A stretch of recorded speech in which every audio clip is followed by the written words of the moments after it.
दोस्तों, कहानी की शुरुआत होती है हमारे बेचारे प्रोटैगनिस्ट ईथन से, जिसने अभी अभी अपना कॉलेज खत्म किया था और अचानक उसकी जिंदगी का सिस्टम पूरी तरह हैंग हो गया। बिना किसी नोटिफिकेशन के उसको पता चलता है कि उसकी शादी हो चुकी है और उसे इस बात की भनक तक नहीं थी। इस अल्टीमेट लेवल के झोल को सुलझाने और डिवोर्स लेने के लिए ईथन एक सुनसान मिलिट्री बॉर्डर इलाके में पहुंच जाता है। वहां अचानक एक तेज आवाज गूंजती है कि तुम किसे ढूंढ रहे हो। एक बहुत ही रौबदार औरत अपनी चमचमाती कार से बाहर निकलती है। ईथन उस औरत की तरफ देखता है और बताता है कि वो सैरा किंग नाम की एक कमांडर को ढूंढ रहा है। अब इस पॉइंट पर एनिमे का सबसे बड़ा क्रिंज प्लॉट आर्मर देखो दोस्तों, क्योंकि सैरा किंग ही असल में सामने खड़ी औरत थी। सैरा की आंखों में अचानक एक अलग लेवल की हैरानी आती है। वो मिलिट्री डिसिप्लिन में एकदम सख्त थी, लेकिन ईथन जैसे लड़के को देखकर उसका दिमाग थोड़ा स्लो हो गया। उसकी ओवरपावर्ड मेमोरी के मुताबिक उसने इस अजनबी लड़के को पहले कभी नहीं देखा था। उसने काफी कठोरता से पूछा कि आखिर उसे सैरा किंग से क्या काम पड़ गया है। ईथन को बिल्कुल भी अंदाजा नहीं था कि जो शख्स ठीक उसके सामने खड़ी है वही उसकी पत्नी है। ईथन ने पूरे कॉन्फिडेंस से जवाब दिया कि वो उसका पति है और एक बहुत ही सीरियस मैटर पर मिलने आया है। ये सुनकर सैरा किंग पूरी तरह से अलर्ट मोड में आ जाती है और कहती है कि तुम काफी छोटे लग रहे हो और इतना बड़ा झूठ क्यों बोल रहे हो। उसने साफ कह दिया कि सैरा किंग का कोई पति नहीं है और तुम्हारा सच में असली बैकग्राउंड क्या है। ईथन पहले से ही 4 घंटे तक इस बंजर रेगिस्तान में पैदल चलकर बुरी तरह थक चुका था। ऊपर से इन लोगों का ये बेकार एटीट्यूड देखकर उसका गुस्सा किसी ज्वालामुखी की तरह फट पड़ा। उसने भड़कते हुए कहा कि तुम्हें कैसे पता कि सैरा का कोई पति नहीं है। जाओ और चुपचाप उसे बुलाकर लाओ। ईथन ने गुस्से में कहा कि उसकी तरफ ऐसे मत देखो जैसे वो यहां आने के लिए किसी मरते हुए इंसान की तरह मरा जा रहा था। इतनी दूर का लंबा सफर तय करने में उसकी हालत पूरी तरह खराब हो चुकी थी और यहां आना उसके लिए नरक जैसा था। तभी वहां खड़ा एक सबॉर्डिनेट तुरंत कहता है कि अरे भाई, जिस औरत से तुम इतनी देर से बहस कर रहे हो वही हमारी कमांडर सैरा किंग है। ये सुनते ही ईथन का पूरा सिस्टम जैसे तुरंत क्रैश हो गया। उसे बड़ा रिग्रेट फील हुआ कि जिसे वो ढूंढ रहा था वही उसके सामने खड़ी थी और उसने फालतू में इतना बड़ा सीन क्रिएट कर दिया था। वहां खड़े बाकी सारे लोग भी पूरी तरह शॉक थे, क्योंकि उन सबको ये पता था कि उनकी कमांडर पहले से शादीशुदा है। असल में दोस्तों, इस एनिमे कहानी के पीछे एक बहुत ही लंबा फ्लैशबैक छुपा हुआ है। जब सैरा अपनी नई प्रमोशन के लिए तैयारी कर रही थी तो वहां एक रूल था कि उन लोगों को प्रायोरिटी मिलेगी जिनकी फैमिली सेट है। ऐसे लोगों को एक अलग ही रैंक का स्पेशल बफ मिलता था। उस वक्त सैरा की फैमिली ने उसकी शादी एक गांव के लड़के से फिक्स कर दी, जो कि उसके दादाजी को बचाने वाले का पोता था। हालांकि वो एक सिंपल किसान था, लेकिन फोटो में वो काफी ठीक ठाक दिखता था। लेकिन बाद में अचानक पता चला कि जूलियन नाम का वो लड़का एक नंबर का धोखेबाज निकला। उसने किसी और लड़की के चक्कर में पड़कर अपना टिकट खुद कटवा लिया और वो हमेशा के लिए पैक हो गया। उस जूलियन की नई गर्लफ्रेंड बच गई और फिलहाल जेल में अपनी लंबी सजा काट रही है। ये सारी अजीब बातें पूरे मिलिट्री डिस्ट्रिक्ट में आग की तरह फैल चुकी थी, क्योंकि सैरा के सीनियर्स ने उसकी फैमिली के बारे में डिटेल्स मांगी थी। सीनियर्स ने कहा था कि वो अपने पति को कुछ दिन यहाँ बेस पर ला सकती है ताकि उनका नया बॉन्ड स्ट्रांग हो सके। सैरा के पास उनको सच बताने के अलावा कोई दूसरा ठीक रास्ता बचा ही नहीं था, लेकिन उसे बिल्कुल अंदाजा नहीं था कि एक चुगलखोर रिश्तेदार ने उनकी ये प्राइवेट बातें चुपके से सुन ली थी और पूरे बेस में अफवाह फैला दी। और अब अचानक से एक नया हैंडसम लड़का वहां आकर खुद को कमांडर का पति बता रहा था। वहां खड़े गार्ड्स भी इस पूरे हाई वोल्टेज ड्रामे को देखकर हैरान थे। अचानक सैरा को होश आता है और वो कड़े शब्दों में बोलती है कि वही असल में सैरा किंग है और उसका कोई भी पति नहीं है। उसने ईथन को किसी खतरनाक मुजरिम की तरह घूरते हुए पूछा कि आखिर वो असलियत में है कौन। ईथन ने तुरंत काउंटर अटैक करते हुए पूछा कि क्या उसे अपने घर से आई कोई चिट्ठी अभी तक नहीं मिली। सैरा का मेलमैन काफी बीमार था, इसलिए पिछले कुछ दिनों से उसे कोई जरूरी मेल रिसीव ही नहीं हुआ था।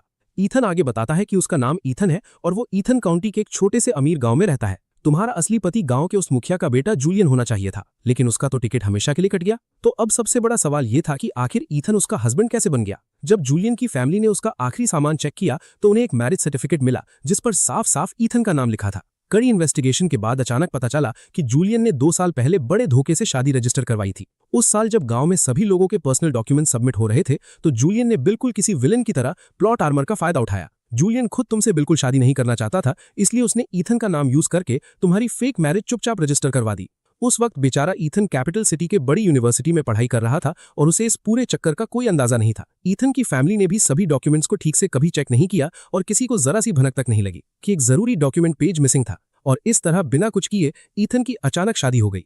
ईथन ने मुस्कुराते हुए कहा कि किस्मत के खेल की वजह से उन दोनों की शादी हो गई। अगर ये झोल नहीं होता तो उनका आपस में कोई कनेक्शन नहीं होता। तुम एक हाई रैंक कमांडर हो और इस जबरदस्ती की शादी से खुश नहीं होगी। ईथन भी यही चाहता था और इसलिए वो डिवोर्स लेने आया था, पर प्रॉब्लम ये थी कि फैमिलीज डिवोर्स के खिलाफ थी। ईथन इस ओवरपावर्ड झोल को सॉल्व करने के लिए कॉन्ट्रैक्ट मैरिज का प्लान देता है। वो 1 महीने तक यहाँ रहेगा और फिर बोल देगा कि उनका सिस्टम मैच नहीं हुआ। सैरा राजी हो जाती है और उसके लिए आरामदायक कमरा अरेंज करती है। सैरा ने देखा कि उसके हाथ नरम थे।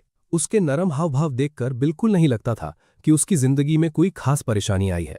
हालांकि वो एक ऐसी जगह से आया था जो काफी पिछड़ी हुई थी, लेकिन उसकी पारिवारिक स्थिति जरूर मजबूत रही होगी। उसको हमेशा एक राजकुमार की तरह पाला गया था। उसके मखमली हाथों को देखकर ही पता चल रहा था कि इस लड़के ने जिंदगी में कभी कोई भारी काम नहीं किया है। आम इंसान के हाथों में मेहनत के निशान होते हैं, पर हमारा किरदार अलग था। यहां पर हमारी फीमेल लीड यानी कमांडर सारा किंग उसको आराम से मिलिट्री जोन ले जाने वाली होती है। तभी ईथन एक ऐसी बात कहता है जो नॉर्मल इंसान का सिस्टम हैंग कर दे। वो काफी मासूमियत से बताता है कि बस से उतरने के बाद उसने अपना सूटकेस सड़क पर छोड़ दिया है। जरा इस इलॉजिकल सीन को देखो, कोई सफर करके आता है और अपना सबसे जरूरी सामान भूल जाता है। ये कैसा ओवरपावर्ड दिमाग है भाई। खैर, सारा काफी शांत स्वभाव की एक बहुत ही समझदार कमांडर होती है। वो तुरंत अपनी सबॉर्डिनेट सीलिया को आदेश देती है कि वो पेट्रोल रूट पर जाए। वो उसे सड़क की तरफ ध्यान से देखने को कहती है। सारा कहती है कि अगर रास्ते में सूटकेस मिले तो उसे फौरन लेकर आए। सीलिया तुरंत बात मानकर गाड़ी लेकर निकल पड़ती है। दूसरी तरफ सारा खुद ईथन को वापस मिलिट्री डिस्ट्रिक्ट की तरफ ले जाने की जिम्मेदारी उठाती है। ये रेगिस्तान का इलाका बॉर्डर पर है और यहां से मिलिट्री डिस्ट्रिक्ट तक का सफर काफी लंबा और थका देने वाला होता है। ईथन पहले से ही थका था। जैसे ही वो गाड़ी की पैसेंजर सीट पर बैठता है, उसको अचानक आराम मिल जाता है। सारा गाड़ी चलाते हुए बताती है कि शायद ईथन बस से गलत जगह पर उतर गया था और सूटकेस वहीं मिल जाना चाहिए। लेकिन जब सामने से कोई जवाब नहीं आता तो सारा को थोड़ा अजीब लगता है। वो अपनी गर्दन घुमाकर देखती है। हमारा प्यारा ईथन आराम से घोड़े बेचकर सो रहा है। भाई, इस किरदार का प्लॉट आर्मर अलग ही खतरनाक लेवल पर काम कर रहा है। एक कमांडर गाड़ी में ले जा रही है और ये सो रहा है। सारा ये देखकर आगे कुछ नहीं बोलती। उसके अंदर का स्ट्रिक्ट कमांडर एक पल के लिए पिघल जाता है। वो तुरंत गाड़ी की स्पीड कम कर देती है और कोशिश करती है कि गाड़ी स्मूथली चले ताकि ईथन की नींद खराब ना हो। दूसरी तरफ सीलिया रेगिस्तान के रास्ते पर ढूंढ भार करके ईथन का सूटकेस हासिल कर लेती है। वो सबसे पहले सूटकेस लेकर मिलिट्री डिस्ट्रिक्ट वापस पहुंच जाती है। वहां पहुंचते ही वो अपने साथियों को आज का सारा ताज़ा गॉसिप सुना डालती है। अब जैसे ही सीलिया ये बताती है, पूरे बेस में खबर फैलती है। खबर ये थी कि कमांडर सारा एक ऐसे पति के साथ वापस आई है जो तलाक लेने आया है। ये बात इतनी तेजी से वायरल होती है कि सब हैरान रह जाते हैं। शाम के 6 बज रहे होते हैं और मौसम में अचानक एक बड़ा बदलाव आता है। गर्मी का मौसम अचानक सर्दी में तब्दील हो जाता है। रेगिस्तान का ये एनवायरनमेंट काफी कठोर है। यहाँ सर्दी से गर्मी में बदलाव इतनी तेजी से होता है कि बाहर के लोग बीमार पड़ जाते हैं। तभी सारा गाड़ी लेकर मिलिट्री डिस्ट्रिक्ट में पहुंच जाती है, पर ईथन सो रहा था। सारा चुपचाप गाड़ी में बैठी रहती है। वो सोचती है कि ये शख्स यहाँ 1 महीने तक रुकने वाला है और पता नहीं कि ये लड़का खुद को संभाल पाएगा या नहीं। तभी सीलिया आती है और पूछती है कि आने में इतना वक्त क्यों लगा। सीलिया बताती है कि उसने कमरा साफ कर दिया है। जब सीलिया करीब आती है तब उसे समझ आता है कि ईथन गहरी नींद में है। उसी वक्त अचानक से ईथन की आंखें खुलती हैं। सारा उसको बताती है कि वो लोग आ चुके हैं और कमरे का रास्ता 10 मिनट की दूरी पर है। सारा चेतावनी देती है कि वो ज्यादा ना हिले वरना ठंड लग जाएगी। ईथन मन में सोचता है कि ये नकली पत्नी काफी ख्याल रखने वाली है। उसने उसके लिए कपड़े तक लाकर रखे थे। सीलिया उसको देखकर माफी मांगती है। ईथन शांति से जवाब देता है कि सब ठीक है, वो काफी थका हुआ था इसलिए आंख लग गई थी। ईथन पूछता है कि उसका लगेज कहाँ रखा है। सीलिया बताती है कि उसने फैमिली हाउसिंग बिल्डिंग में सामान रखवा दिया है। अगर रूम पसंद ना आए तो वो अगले दिन उसे बदलने की रिक्वेस्ट करेगा। जरूर, ईथन शुक्रिया अदा करता है और सीलिया चली जाती है। असल में ईथन लंबे समय बाद इस तरह सफर कर रहा था। कभी कभी वो पैरेलल वर्ल्ड की अजीब टेक्नोलॉजी को भूल जाता था जहां से वो आया था। बचपन से उसके परिवार ने उसको किसी चीज की कमी नहीं होने दी थी। अगर ध्यान से सोचा जाए तो पढ़ाई की मेहनत के अलावा उसने कोई दूसरा दुख बर्दाश्त नहीं किया था। अपने पिछले वक्त में वो काफी ठीक था। उसने कैपिटल की बड़ी यूनिवर्सिटी से पढ़ाई की और परिवार का बोझ कम करने के लिए पार्ट टाइम किया। ईथन को लगता था कि उसकी जिंदगी शांत रहेगी, लेकिन किस्मत ने अलग जाल बुन रखा था। वो अनजान जगह पर सिर्फ इसलिए आया था ताकि तलाक की प्रोसेस पूरी कर सके और अपनी अच्छी जिंदगी में वापस जा सके। ईथन इस जगह से बस निकलना चाहता था। जब सारा ने उसके मुंह से गहरी सांस निकलते सुनी तो उसको लगा कि शायद खराब मौसम की वजह से ईथन को बुरा लग रहा है और वो परेशान है। असल में इस सब में ईथन की कोई गलती नहीं थी। एक न्यूली ग्रेजुएटेड स्टूडेंट की जगह किसी और ने शादी की। हालांकि ये गलतफहमी थी, पर कानूनी तौर पर शादी मुकम्मल हो चुकी थी। अब शादी तोड़ने के लिए उसको प्रॉपर डिवोर्स प्रोसेस से गुजरना पड़ेगा। ईथन को डर था कि अगर वो भविष्य में शादी करेगा तो उसके ऊपर डिवोर्सी का टैग लग जाएगा। भाई, ये कैसा क्रिंज लड़का है जो एक ऐसी बढ़िया वाइफ से तलाक लेने पर रो रहा है। सारा उसको तसल्ली देती है कि वो सब ठीक करने की पूरी कोशिश करेगी। वो कहती है कि अभी 1 महीना रुको। जब दोनों फैमिली हाउसिंग कॉम्प्लेक्स पास पहुंचते हैं तो पड़ोसी आकर घूरने लगते हैं। भाई, सब लोग आपस में फुसफुसाने लगते हैं। ये लोग 3rd फ्लोर पर जाते हैं और खेलने वाले बच्चे भी ईथन को हैरानी से देखते हैं। वहां खाने की अजीब महक आ रही होती है। ईथन सोचता है कि उसे ऐसी कलेक्टिव बिल्डिंग में रहना पसंद नहीं, उसे इंडिपेंडेंट घर चाहिए। एक तो बेरोजगार और नखरे अलग। तभी वहां गॉसिप करने वाली आंटियां आ जाती हैं। हर किसी को पता था कि ईथन तलाक लेने आया है। सब औरतें सोचती हैं कि ये लड़का इतना हैंडसम है, डिवोर्स के बाद लड़कियां लाइन लगाएंगी। ये मुख्य किरदार का अलग बफ होता है। अजीब शादी में दूल्हे की अदला बदली हुई थी, पर बेस के सभी लोगों का मानना था कि दोनों साथ में बढ़िया लगते हैं। सैरा किंग का परिवार कैपिटल में रहता था और उनके पास स्टेबल जॉब्स थीं। उसकी बैकग्राउंड काफी सॉलिड थी। लोगों का कहना था कि कमांडर किंग भले ही कोल्ड और सख्त मिजाज की लगती है, पर असल में दिल की अच्छी इंसान है। उसकी सुंदरता ऐसी थी कि बाहर किसी बड़ी स्टार से कम नहीं थी। दोनों साथ खड़े होकर सच में जबरदस्त जोड़ी लगते थे। एक हाईली टैलेंटेड लड़का और बेहद सुंदर लड़की की ओवर पावर्ड जोड़ी। वहां के आम लोग उनके बारे में अलग थ्योरीज बना रहे थे। इसके बाद दोनों मुख्य किरदार फैमिली कॉम्प्लेक्स से निकलकर सीधे बैरक्स के डाइनिंग हॉल की तरफ निकल पड़ते हैं। रास्ते भर उन्हें मिलिट्री यूनिफॉर्म्स में लोग मिलते हैं। यहाँ पर एक क्रिंज सीन बनता है, क्योंकि सैरा एक कमांडर है तो रास्ते में सारे सोल्जर्स रुककर बड़ी शान से सल्यूट करते हैं। जरा इस सीन को देखो। बेचारा हीरो वहां मूर्ति की तरह बेवकूफों जैसे खड़ा रहता है। उसे समझ नहीं आता कि क्या करे। उसके अजीब बर्ताव को मौजूद सभी लोग घूर कर देख रहे थे। जब दोनों चलते हुए डाइनिंग हॉल तक पहुंचते हैं तो ईथन देखता है कि वहां लोगों की लंबी लाइन लगी हुई है। वो कैंटीन की तरफ नजर डालता है, जहां सब लोग खाना खा रहे थे। खाने में कॉर्न केक्स मिल रहे थे, साथ में पत्ता गोभी वाले आलू की सब्जी और अंडे का सूप था। सबको 2 पोर्शंस दिए गए। सैरा कहती है कि आज रात उन्हें इस खाने से गुजारा करना पड़ेगा। वो ऑफर करती है कि अगर उसको कुछ और खाना है तो वो टाउन जाकर अच्छा खरीद लाएगी। सैरा किंग कैपिटल से आई थी। उसके परिवार की स्थिति आम लोगों से बेहतर थी और उसने जिंदगी में अच्छी चीजें खाई थी। पर बॉर्डर गैरिसन आने के बाद उसे एहसास हुआ कि यहाँ का सिस्टम काफी हार्श है। हालांकि वो मिलिट्री जोन में बड़ी हुई थी, फिर भी यहाँ सब अलग था। पर अब उसे इस कठोर माहौल की पूरी आदत हो चुकी थी। ईथन देखता है बहुत से सोल्जर्स मजे से अपना खाना खा रहे थे। कठिन ट्रेनिंग के बाद उन सबका सिस्टम हैंग हो चुका था और वो थके हुए थे, इसलिए जो मिला खुशी से खा रहे थे। पर हीरो ईथन अलग मिट्टी का बना था। वो साउथ से था और बचपन से उसने सिर्फ सफेद चावल खाए थे। गरीबी के दिनों में परिवार स्कूल के लिए एक्स्ट्रा चावल बनाता था। साथ में भुनी सेलरी या पिकल्ड वेजिटेबल्स के साथ स्टीम्ड एग्स खाते थे। उन आम चीजों की आदत उसे पड़ चुकी थी। इन खानों के मुकाबले मिलिट्री खाना उसके नखरे वाले टेस्ट बड्स को पसंद नहीं आया। वो बहाना बनाता है कि आज सफर की वजह से उसकी भूख मर चुकी है। सैरा कहती है कि थोड़ा खा लो। ईथन कहता है कि वो अपना हिस्सा सैरा को दे देगा ताकि झूठा ना हो। इसके बाद स्क्रिप्ट में एक लाइन आती है जो दिमाग खराब कर दे। सैरा किंग ने कैंटीन ली और उसे धोने के लिए वॉश स्टेशन पर चली गई। बेस में जब सैरा अपनी कैंटीन धोने के लिए वॉश स्टेशन पर मौजूद थी तो वहां पर एक आदमी उसके पास आता है और उससे डायरेक्ट सवाल करता है। ये आदमी उसका एक पुराना मेल कॉलीग था। वो आदमी पूछता है कि सैरा इतनी शांत क्यों खड़ी है इस परेशानी में। क्या वो सच में उस नए जवान लड़के से तलाक लेगी जिसकी सभी बातें हो रही हैं? वो आदमी याद दिलाता है कि पहले जूलियन की बेवफाई ने उसे पूरी तरह तोड़ दिया था अंदर तक। क्या अब इस नए तलाक के बाद वो कैपिटल ट्रांसफर हो पाएगी? सैरा बहुत शांति से अपना जवाब देती है कि वो कल सुबह ही अपना डिवोर्स रिपोर्ट जमा कर देगी ऑफिस में वहां पर। पर वो आदमी जल्दी हार नहीं मानता किसी भी हाल में।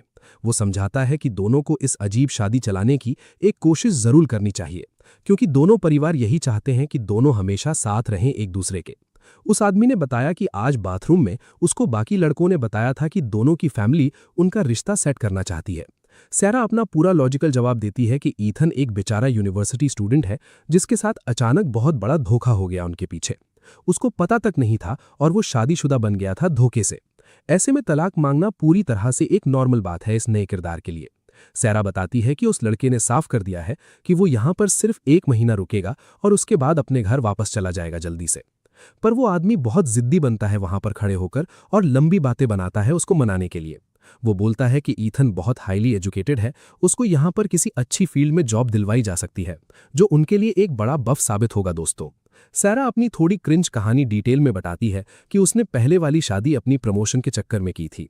परिवार वालों ने उसके दादाजी के एक पुराने दोस्त के पोते से उसका रिश्ता तय किया था जल्दबाजी में। सैरा काफी आलसी थी और कोई नया लड़का ढूंढने का उसका कोई भी इरादा नहीं था। पर उसने उस बेवफा जूलियन को पहले कभी देखा नहीं था और उस इंसान ने धोखा देकर उसका दिल बुरी तरह तोड़ दिया। सैरा लगातार अलग अलग मिशंस पर बिजी रहती थी और उसके बाद उसने कभी दोबारा शादी के बारे में सोचा नहीं था। पर अब अचानक से एक नया ओरिजिनल मैरिज सर्टिफिकेट उसके सामने आ गया था नए पति का। ये नया असली पति बहुत ईमानदार था और उसने आते ही साफ बोल दिया कि उसको सिर्फ अपना तलाक चाहिए इस बंधन से। सैरा ने तय किया कि वो डिवोर्स रिपोर्ट जमा करेगी। दूसरी तरफ हमारा हीरो ईथन वहां पर भीड़ में उन डेंजर आंटियों के बीच बुरी तरह से फंस चुका था बाहर। एक बुजुर्ग औरत उससे कहती है कि वो गलत स्टॉप पर उतरकर अकेले ही रेगिस्तान में फंस गया था उस कठिन सफर में। अगर उस वक्त कोई बड़ी मुसीबत आती तो उसका टिकट कट गया होता बिना किसी शोर के रेगिस्तान के बीच में। ईथन को अचानक से अपनी भयंकर बेवकूफ़ी का तगड़ा एहसास होता है उस बात को सुनकर। उसको पहले लग रहा था कि बैलगाड़ी वाले ने उसके साथ लंबा फ्रॉड किया था रास्ते पर, पर अब उसे समझ आया कि उसका अपना प्लॉट आर्मर काफी वीक था और वहां गलती सिर्फ उसकी थी दोस्तों।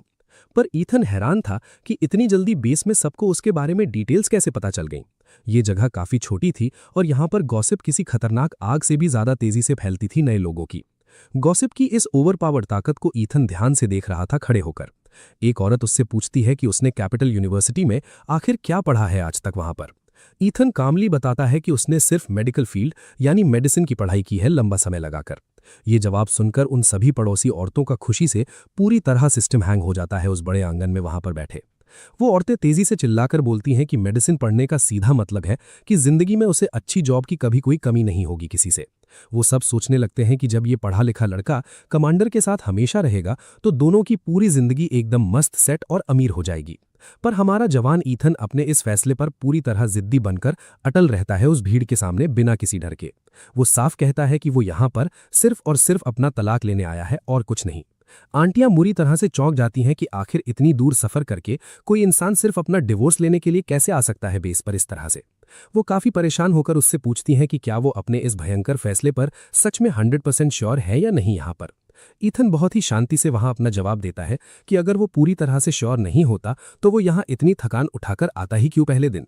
आंटियां समझाती हैं कि कमांडर किंग अच्छी लड़की है और किस्मत दूर बैठे लोगों को भी मिला देती है। ये सारी बुजुर्ग आंटियां ऐसी अजीब बातें बोलना पसंद करती है हमेशा वहां पर। ईथन ऑकवर्ड होकर मुस्कुरा रहा था, तभी वहां सैरा उसको वापस लेने आ जाती है।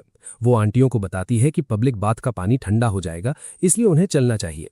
आंटीज भी ये बात समझ जाती हैं और कहती हैं कि उन्हें भी अब आराम करना चाहिए। चलते वक्त एक आंटी ईथन को अगले दिन अपने घर खाने पर बुलाती है। वो कहती है कि वो बहुत बढ़िया खाना बनाती है और उसके दोनों बेटे बाहर काम करते हैं, इसलिए घर पूरी तरह सूना रहता है। ईथन थोड़ी शराफत दिखाते हुए उनका इन्विटेशन मंजूर कर लेता है और कहता है कि वो कल जरूर आएगा। ये बैरक्स का सबसे बड़ा फैमिली हाउसिंग एरिया था। उनके डॉर्मेट्री बिल्डिंग तक पहुंचने का रास्ता लगभग 50 मीटर का था। जब ईथन उस बिल्डिंग के नीचे पहुंचा तो उसको वहां से भारी शोर शराबा सुनाई दिया। वहां पर बड़े और बच्चे सबकी आवाजें आ रही थीं। बच्चों के रोने की आवाज और हर पड़ोसी घर से आने वाला गंदा शोर पूरे माहौल को और अजीब बना रहा था। सारा उसको ऊपर उसके कमरे तक छोड़ने आती है। वो उसको बताती है कि अब वो जा रही है और अगर उसे कल किसी जरूरी चीज की जरूरत हो तो बता दे। नीचे पब्लिक बाथ में रात 9 बजे गर्म पानी आना बंद हो जाता है, इसलिए उसको जल्दी जाना चाहिए। ईथन ने दिन भर रेगिस्तान में लंबा सफर किया था, जिससे उसे बहुत पसीना आया था और अब रात को खतरनाक ठंड बढ़ चुकी थी। उसने जल्दी से अपने सूटकेस से नए कपड़े निकाले और नीचे पब्लिक बाथ की तरफ नहाने चला गया। रास्ते में उसको कुछ अनजान लोग मिले, पर उस बाथ हाउस में अब ज्यादा भीड़ नहीं थी। जब उसने वहां खुद को अकेले देखा तो उसे अपने कॉलेज के बीते दिन याद आ गए। कैपिटल में पढ़ाई के दौरान जब उसने थोड़े पैसे कमाए थे तब उसने एक इंडिपेंडेंट घर किराए पर लिया था, जिसमें अपना पर्सनल बाथरूम था। उसका कमरा हमेशा साफ सुथरा और प्राइवेट रहता था। वो मेडिसिन की पढ़ाई करता था और खाली वक्त में सनस्क्रीन और चोट पर लगाने वाले मेडिसिनल ऑयल्स पर रिसर्च करता था। ईथन बचपन से काफी हैंडसम था और लोग उसकी अच्छी स्किन की हमेशा तारीफ करते थे। उसने उन्हीं लोगों को सनस्क्रीन की अहमियत बताकर अपना एक छोटा बिजनेस शुरू किया था। उसके बनाए गए मेडिसिनल ऑयल्स इतने असरदार थे कि इंजर्ड लोगों को तुरंत आराम मिलता था। उसका बनाया फॉर्मूला एकदम ओवरपावर्ड था, जिसके आगे पूरे मार्केट का कोई भी आम प्रोडक्ट नहीं टिकता था। उसने लगभग 1 साल तक ये बढ़िया काम किया और इस छोटी सी उम्र में काफी अच्छा पैसा कमाया था। तब लोग खुद आकर उससे ये असरदार तेल मांगते थे, क्योंकि नतीजा गजब था। खैर, ईथन उन पुरानी बातों से अचानक बाहर आता है। उसको एहसास होता है कि इस अजीब जगह पर पानी गर्म करना और धोना बहुत बड़ा झमेला है। वहां कोई टब या अच्छा गर्म पानी का इंतजाम नहीं था। वो जल्दी से अपना नहाना खत्म करता है और वापस अपने खाली कमरे में भगता है। बिस्तर पर लेटते ही उसे तुरंत बहुत गहरी नींद आ जाती है। लेकिन कुछ ही देर बाद पड़ोस से आने वाली जोर जोर की आवाजों ने उसका सारा दिमाग खराब कर दिया। गुस्से वाले पेरेंट्स अपने रोते हुए बच्चों पर बुरी तरह चिल्ला रहे थे। उस बिल्डिंग में साउंड प्रूफिंग नाम की कोई भी चीज नहीं थी। वहां सब कुछ साफ सुनाई दे रहा था। इस फजूल शोर की वजह से उसकी आंख सुबह बहुत जल्दी खुल गई। उसने ध्यान से अपनी घड़ी देखी तो सुबह के 7:30 बज रहे थे। इतनी जल्दी उठना उसके नखरे वाले रूटीन के बिल्कुल खिलाफ था। उसने अपना कंबल अपने सर पर खींच लिया और बाहर के शोर को मजाक समझकर पूरी तरह इग्नोर करते हुए वापस गहरी नींद में चला गया। जब वो दोबारा आराम से उठा तो दोपहर का 1 बज चुका था। वो धीरे धीरे उठा और जब उसने अपना दरवाजा खोला तो सामने वही सारा खड़ी थी। उसके दोनों हाथ में लंच बॉक्सेस थे और उसके चेहरे पर वही सख्त और ठंडे हाव भाव थे, जिसे देखकर किसी की भी रूह आसानी से कांप जाए। उसके नाजुक चेहरे पर हमेशा एक ऐसी डरावनी दूरी नजर आती थी जिसे देखकर लगता था कि कोई भी उसके पास आने की हिम्मत ना करे। अनजान लोग तो उसके इर्द गिर्द घूमने से भी डरते थे, लेकिन जैसे ही दरवाज़ा खुलता है और वो अपने सामने हीरो को देखती है, उसका वो कोल्ड कुदेरे वाला एटीट्यूड पूरी तरह से गायब हो जाता है। उसका चेहरा तुरंत शर्म से टमाटर की तरह लाल हो जाता है और वो नजरें चुरा लेती है। उसने बड़ी हिचकिचाहट से पूछा कि नाश्ता किया या नहीं। हीरो ने रास्ता छोड़ते हुए उसे अंदर आने दिया और बताया कि वो अभी गहरी नींद से उठा है। इसके बाद हीरो आराम से दांत साफ करने शेड सिंक की तरफ चल पड़ा। वाह, दोपहर में इनका नया दिन शुरू हो रहा है। हॉल में, जहां प्रेमिसी नाम की कोई चीज नहीं थी, नाश्ते के बाद वहां मौजूद आसपास के सारे परिवार दोपहर के खाने की तैयारी में पूरी तरह से बिजी थे। अचानक एक दृश्य सामने आता है। महंगे पजामे पहने हुए और हाथ में टूथब्रश पकड़े हुए हीरो को हॉल से गुजरते देखकर सबकी नजरें ऑटोमेटिकली उस पर टिक गईं। अब यहां अचानक एंट्री होती है पड़ोस की उन फारिग एंटीज की, जो किसी भी एनिमे की सबसे यूजलेस एनपीसीज होती हैं। उन्होंने बिना किसी लॉजिक के फुसफुसाना शुरू कर दिया कि इसमें कोई हैरानी नहीं कि ये अमीर लड़का डायरेक्टली कैपिटल सिटी से यहां पर ही बिलोंग करता है। उसके पहने हुए पजामों को देखकर ही लगता है कि वो कितने महंगे हैं। कपड़ा एकदम सिल्की और महंगा फील दे रहा था। पैरों की स्लीपर्स भी टॉप क्लास थीं। सब कुछ इतना साफ और चमकदार था कि लग रहा था जैसे कोई अपर लेवल कैरेक्टर स्पॉन हो गया हो। उन एनपीसीज का बकवास एनालिसिस यहां तक पहुंच गया कि इस आलसी इंसान को कमांडर सैरा किंग से तुरंत डिवोर्स ले लेना चाहिए। उन्हें लगता था कि ये शख्स एक निकम्मा है जो दोपहर तक सोता रहता है और कमांडर खुद उसके लिए अपने हाथों से खाना लाती है। इनके हिसाब से दोपहर तक सोना और बेड पे बैठे खाना मंगवाना किसी अमीर कैपिटलिस्ट यंग मास्टर का ही स्टाइल हो सकता है। इन आंटीज के हिसाब से वो किसी एंगल से कमांडर सैरा के लायक नहीं था। तभी अचानक एक दूसरी आंटी ने ज्ञान बांटा कि ये कैपिटलिस्ट नहीं है, ये तो अंदर बाहर से एक प्योर गांव के किसान बैकग्राउंड का छोटा इंसान है। जब किसी ने पूछा कि उसे ये बात कैसे पता चली, तो उसने हवाला दिया कि कल लिली मे के घर लोग चर्चा कर रहे थे। उनकी जासूसी एबिलिटी वाकई बहुत ही गजब थी। इस लड़के के परिवार में 3 पीढ़ियों तक सिर्फ बेटियां पैदा हुई थीं। यह अकेला मेल चाइल्ड था, इसीलिए इसको सर पर चढ़ाकर रखा गया। इसने मेहनत से पढ़ाई की और कॉलेज गया। पूरे गांव में सिर्फ यही एक यूनिवर्सिटी का स्टूडेंट था। पर इन आंटीज का मानना था कि ऐसी पढ़ाई का क्या फायदा जब इसको रियल लाइफ में पैसे कमाना ही नहीं आता। हीरो जानता था कि नेगेटिव बातें उसी पर हो रही हैं, पर उसको रत्ती भर फर्क नहीं पड़ता था। वैसे भी वो 1 महीने में वहां से हमेशा के लिए निकलने वाला था, एकदम चुपचाप। पूरी उम्मीद थी कि उनकी दोबारा मुलाकात नहीं होगी। बंदे ने अपने इमोशंस को म्यूट मोड पे रखा हुआ था। हॉल में वापस आते वक्त किसी रैंडम शख्स ने रिस्पेक्ट के साथ ग्रीट किया। हीरो ने मुस्कुराकर सर हिलाकर जवाब दिया। कमरे में वापस कदम रखते ही उसने नोटिस किया कि वो खूबसूरत औरत टेबल पर चुपचाप इंतजार कर रही थी। लंच बॉक्सेस बंद थे। हीरो को मानना पड़ा कि सच में खूबसूरत लोग मास्टरपीस पेंटिंग की तरह लगते हैं। बिना कोई सस्ती ओवर एक्टिंग किए वो नेचुरली परफेक्ट दिख रही थी। हीरो ने कहा कि उसके लिए ना रुके अब। सैरा ने शांति से जवाब दिया कि उसने सुबह का खाना पहले खा लिया है। उसने बताया कि ये छोटे डब्बे हीरो के लिए हैं। इनमें ताज़ी सब्जियों से भरे कॉर्न बन्स और थोड़े रोल्स थे। सैरा ने स्वीट तरीके से एक्सप्लेन किया कि उसे अंदाजा नहीं था कि हीरो को क्या पसंद है, इसीलिए सेफ्टी के लिए थोड़ा सब ले आई। अब तक इस औरत का बिहेवियर अच्छा रहा था। इसी दौरान हीरो के दिमाग में अचानक जूलियन वाइट का ख्याल आ गया। भाइयों, जूलियन एक ऐसा लव सिक फूल था जिसे किसी अच्छी मेंटल असाइलम की बेहद जरूरत थी। वो एक नंबर का क्रिंज सिंप था जिसे सिर्फ शहर से गांव भेजी हुई लड़कियों से लगाव था। उस चालाक शहरी लड़की को सिर्फ मेहनत से बचना था। उसने चालाकी से कमेटी सेक्रेटरी के बेटे को सिड्यूस करके फ्री का खाना मिल सके। वाह, सर्वाइवल का गजब स्कीम। हद तो तब हो गई जब उसने शादी के बाद भी जूलियन को बेवकूफ बनाना नहीं छोड़ा। वो प्रेग्नेंट हो गई और सारा इल्जाम मासूम जूलियन पर थोप दिया। जब वो फंस चुकी थी तो उसने आखिरी मास्टर स्ट्रोक खेला। उसने अकेले डूबने के बजाय जूलियन को भी नदी में खींच लिया और दोनों की बुरी तरह से पेटी बना दी। अगर जूलियन ने सैरा से शादी कर ली होती तो उसकी लाइफ बर्बाद नहीं होती। हीरो वापस रियलिटी में आया और खाने को देखकर कहा कि ये बहुत ज्यादा है। उसने सैरा को भी ऑफर दिया ताकि बर्बादी ना हो। लेकिन हीरो के साथ एक बड़ा मसला था। उसे आटे से बनी चीजें पसंद नहीं थी। अगर व्हाइट राइस और स्टर फ्राई सब्जी होती, बात अलग थी। वो 2 बोल्स आराम से साफ कर जाता। मजबूरी में उसने आधा रोल खाने का डिसाइड किया, क्योंकि पेट तो भरना था ही। उसको एकदम विश्वास था कि इससे पेट लगभग भर जाएगा, पर आटे का खाना उसको पसंद नहीं था, इसलिए आधे पर रुका। 2-3 बार सोचने के बाद उसने फाइनली आधा रोल ही निपटाया। हीरो की आदत ऐसी बैकवर्ड लाइफ की नहीं थी। उसको शहर वाले रेंटेड रूम की याद आ रही थी। कमरा छोटा था पर हर चीज मौजूद थी। वहां कपड़े धोने जैसी मेहनत नहीं करनी पड़ती थी। अपनी पिछली मॉडर्न लाइफ में उसने पैसा कमाया था और बचा हुआ पैसा वो आराम से एंजॉय करने में उड़ाता था। उसे पुराने दिन याद आ रहे थे जब टेंशन नहीं थी। मेडिकल स्कूल में खून पसीना एक करने के बाद अब वो सिर्फ आराम करना चाहता था। उसने अचानक टॉपिक बदलते हुए सैरा से पूछा कि क्या उसने डिवोर्स एप्लीकेशन सबमिट कर दी है। सैरा ने कंफर्म किया कि आज सुबह ही पेपर वर्क जमा हो गया है। हीरो के चेहरे पर चमक आ गई। उसने सोचा कि 10 दिन में रिजल्ट आते ही वो जगह हमेशा के लिए छोड़कर सुकून वाली लाइफ जिएगा अब। उसने परिवार को दिखाने के लिए 1 महीने रुकने का नाटक बनाया था, पर अब वापस जाना सही फैसला लग रहा था। वो सारा को समझाता है कि अगर घर वाले पूछे तो झूठ बोल दे कि ईथन 1 महीने रुका था पर आपस में नहीं बनी। वो रिक्वेस्ट करता है कि सारा इस झूठ में उसका साथ दे। उसको डर था कि 1 महीने ना रुकने पर घर से भयंकर डांट पड़ेगी। ये बात सुनते ही सारा के चेहरे का रंग बदल गया। जल्दी जाने और झूठ बोलने की बात सुनकर उसकी अजीब एनर्जी महसूस होने लगी।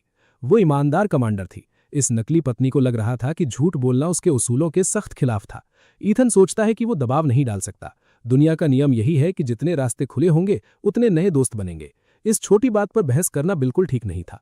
सारा साफ कहती है कि डिवोर्स फाइनल होते ही वो शौक से जा सकता है, पर अगर घर वाले पूछेंगे तो वो झूठ नहीं बोलेगी। अगर रिश्ता मैच नहीं करता तो नहीं करता, 1 महीने तक नाटक करने की जरूरत नहीं है। सारा दिमाग में सोच रही होती है कि किस बात से उनकी नहीं बनती। उसको तो ईथन में कोई कमी नजर नहीं आ रही थी। अब तक ये मुख्य किरदार नॉर्मल लग रहा था, बस खाने का तरीका थोड़ा धीमा था। उसके अलावा कोई बड़ी खराबी नहीं थी। अगर वो काम नहीं करना चाहता तो वो अकेले संभाल सकती थी।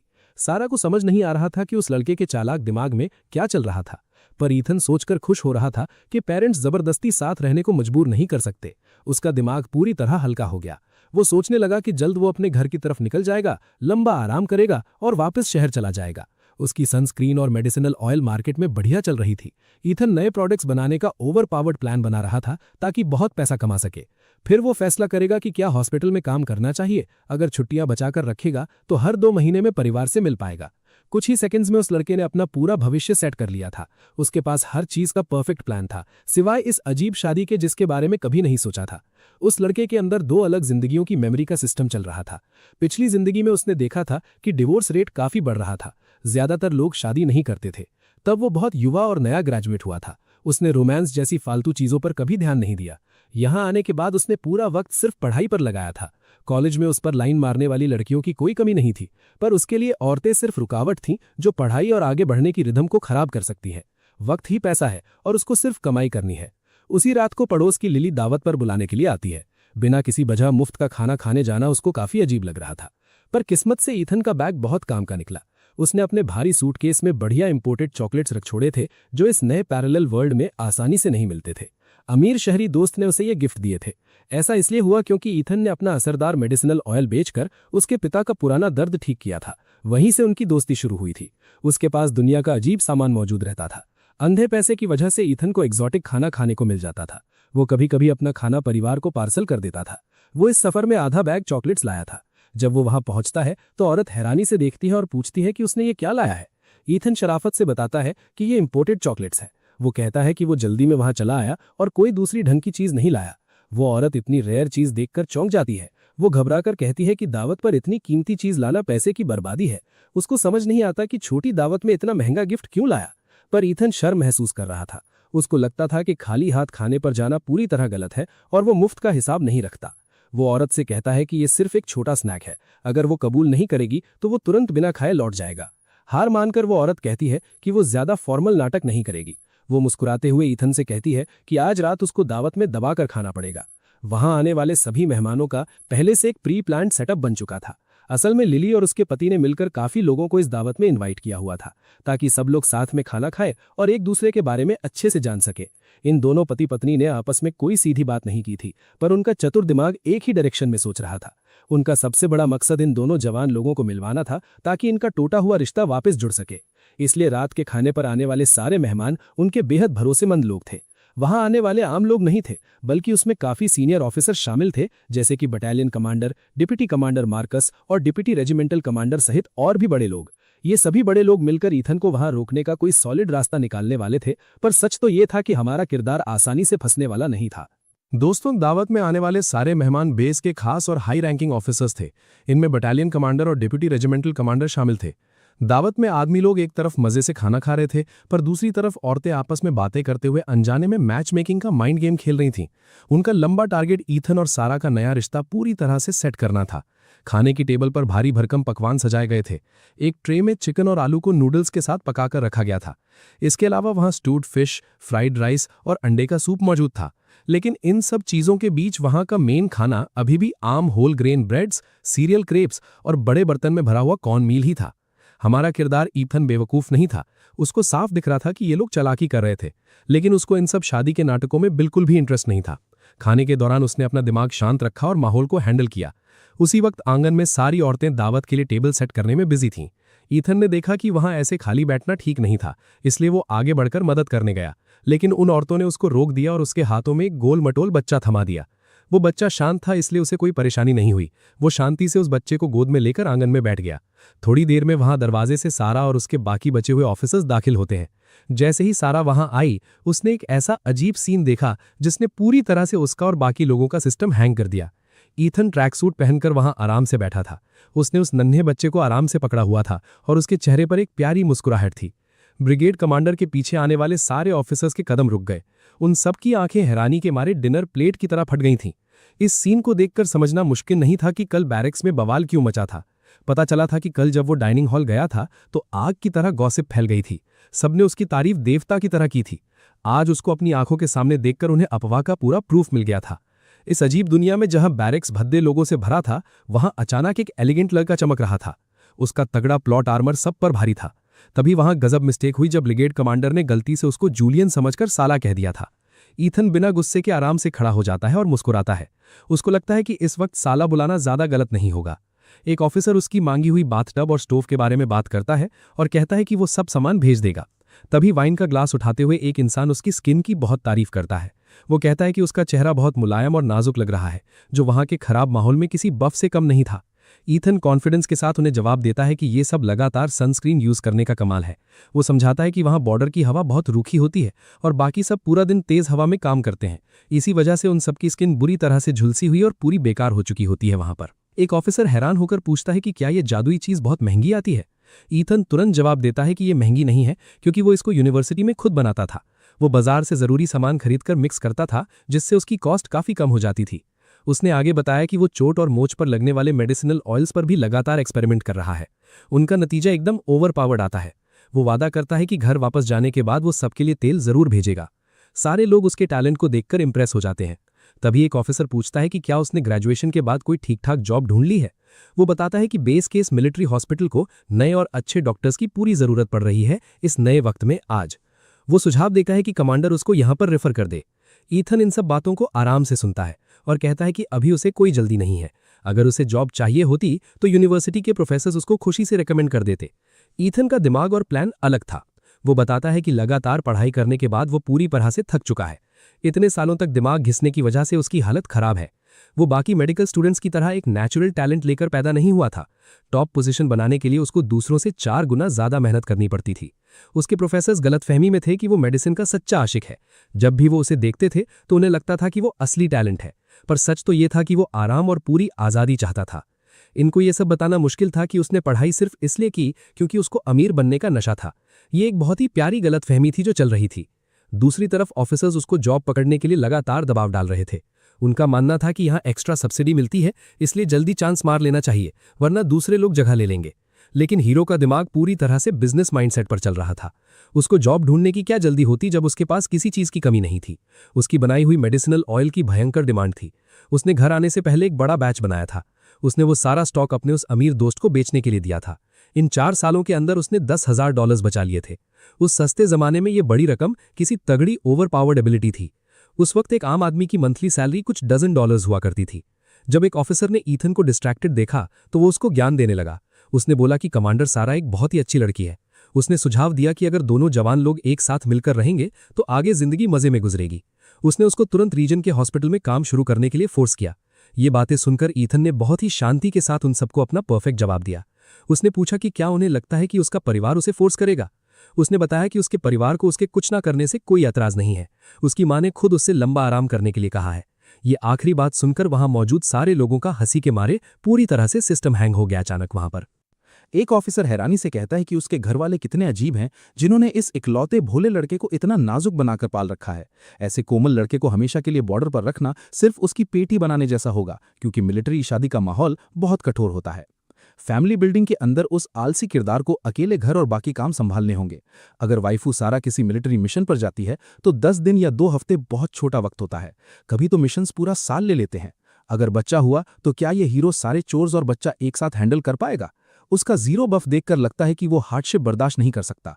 इस शादी को फोर्स करना सिर्फ उसका टिकट कटने जैसा होगा वहां। एक औरत बोलती है कि ईथन के ये कोमल हाथ सिर्फ पेन पकड़ने के लिए बने हैं। ये सुनकर उसके अंदर खुशी का एक तगड़ा प्लॉट आर्मर चमक उठता है। उसको अपना बचाव करने का परफेक्ट चांस मिल चुका था। अगर वो बोल दे कि उसे कोई काम नहीं आता तो सब उसको बेकार समझेंगे और इससे सारा का डिवोर्स वाला इरादा और भी पूरी तरह स्ट्रांग हो जाएगा। ये ओवरपावर्ड आइडिया सोचकर उसने सबको सच्चाई बतानी शुरू कर दी। उसने बोला कि बचपन से उसके परिवार ने उससे छोटा काम तक नहीं करने दिया। झाड़ू मारने पर उसकी बहनों को डांट पड़ती थी। कॉलेज में उसने किराए का घर लिया और काम के लिए पड़ोसी रख लिया था। पिछली दुनिया में स्मार्ट होम्स थे तो वो बेवकूफ़ी वाला मैनुअल लेबर क्यों करता। ये क्रिंज कन्फेशन सुनकर दारू पीने वालों का सिस्टम हैंग हो गया और वो शांत हो गए। एक आदमी बोला कि अगर 3 पीढ़ियों का किसान बैकग्राउंड ना होता तो लगता कि ये किसी कैपिटलिस्ट अमीर घराने का सबसे बिगड़ा हुआ लाडला शहजादा है। अब सारी औरतों ने सारा को अलग नजरों से देखना शुरू कर दिया था दावत में। बेचारी लड़की का पहला पति धोखेबाज निकला और नया वाला बिना एबिलिटी का निठल्ला लाडला निकल गया। ऐसे बेकार लड़के को बॉर्डर पर रखना खुद मुसीबत बुलाकर पैक कर देने जैसा था। ईथन ने उनके बदलते हाव भाव देखे और दिल में सोचा कि आप सब खुश हैं। लिली ने उसको एक ऑकवर्ड मुस्कुराहट दी और सबको ठंडा होने से पहले खाना खाने को कहा।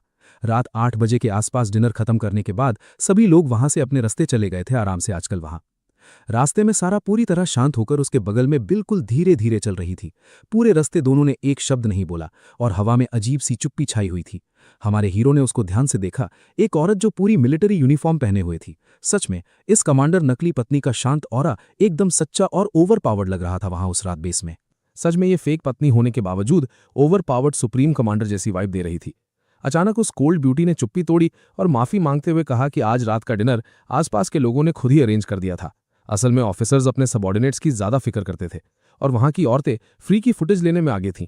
हीरो इस अनएक्सपेक्टेड सिचुएशन में बुरी तरह फंस गया था।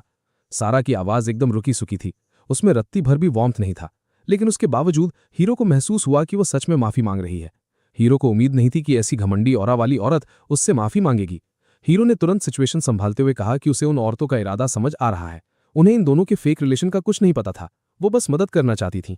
खैर, हीरो ने बात खत्म करते हुए कहा कि ये कोई प्रॉब्लम नहीं है और उसने डिनर पर अच्छा वक्त बिताया। सारा को समझ नहीं आ रहा था कि इस बेकार माहौल में हीरो को क्या अच्छा लग गया। हालांकि हीरो ने बिना इमोशन के बात की थी, पर उसके अंदर अमीर बच्चों वाला घमंड नहीं था जो दूसरों को नीची नजर से देखते हैं। फिर भी सारा को पूरा यकीन था कि ये झूठ बोल रहा है। डिनर के वक्त सारा ने उसे कई बार नोटिस किया था। हीरो ने सब्जियां शौक से खाई थीं, लेकिन आटे की रोटियों और स्टीम्ड बंस को छुआ तक नहीं था। पिछले दिनों से सारा जो खाना ला रही थी, हीरो कभी उसको इसीलिए नहीं छोड़ता था क्योंकि उसका पेट भर गया हो, बल्कि वो खाना उसके टेस्ट के हिसाब से बेकार होता था। लेकिन उसने शिकायत नहीं की थी, वो चुपचाप खाना खा लेता था बिना गुस्सा दिखाए। सारा अपने दिमाग में थ्योरी बना रही थी कि हीरो जरूर उसकी फीलिंग्स की परवाह कर रहा है। भाई, लड़कियां भी ना बिना बात के ओवरथिंक करके सामने वाले को एक्स्ट्रा बफ दे देती है। सारा को इस यूजलेस हीरो में काफी अच्छाइयां नजर आने लगी थी। कुछ देर बाद सारा ने हीरो को ऑर्डर दिया कि वो अपने डॉम वापस चला जाए और वो किसी को भेजकर उसके कपड़े वहां मंगवा लेगी। फिर उसने कहा कि वो हीरो के कमरे का स्टोव जला देगी। उसने हीरो को वार्निंग दी कि उसे वक्त पर कोयले वाले ब्रिकेट्स बदलते रहना होगा ताकि आग बुझने ना पाए। उसने शक करते हुए पूछा कि क्या हीरो को आग जलाना आता भी है। हीरो थोड़ा ईगो पर ले गया। उसने मन में सोचा कि अगर वो सिंपल सा स्टोव चलाना और ब्रिकेट्स बदलना भी नहीं जानता तो सारा सच में उसे नूब समझ रही थी। हीरो ने मुस्कुराकर कॉन्फिडेंस से जवाब दिया कि हाँ, उसे ये सब आता है। उसने मजाक वाले टोन में कहा कि कमांडर, सारा जरूर मजाक कर रही है, क्या ये काम एक 3 साल का बच्चा नहीं कर सकता। हीरो का ये ओवर कॉन्फिडेंस देखकर सारा के चेहरे पर एक रेयर मुस्कुराहट आ गई। सारा ने कहा कि वो उसके कपड़े बदलने में मदद करेगी और गंदे कपड़े उसे खुद धोने पड़ेंगे। अगर उससे ये बोझ नहीं उठाया जा रहा तो वो किसी पड़ोसन को बुला लेगी। हीरो की ईगो हर्ट हो गई। उसने तुरंत मना कर दिया और बोला कि उसे किसी की हेल्प नहीं चाहिए, वो अपने कपड़े खुद धो लेगा। हीरो की सेल्फ रिस्पेक्ट बाकी थी और कपड़े धोना कोई डार्क सोल्स का बॉस फाइट नहीं था। बस कपड़ों को टब में डालो, पानी में भिगो, साबुन से रगड़ो और सूखने लटका दो। बिल्कुल ईजी ट्यूटोरियल मिशन की तरह। हीरो वापस अपने अपार्टमेंट बिल्डिंग की तरफ निकल पड़ा। वो जहां भी जाता लोग उसे ऐसे घूरते जैसे वो कोई एलियन हो। उन लोगों की जासूसी वाली नजरें हीरो की स्किन पर इरिटेशन पैदा कर रही थीं। हीरो सीधा नीचे कम्युनल शावर एरिया में चला गया।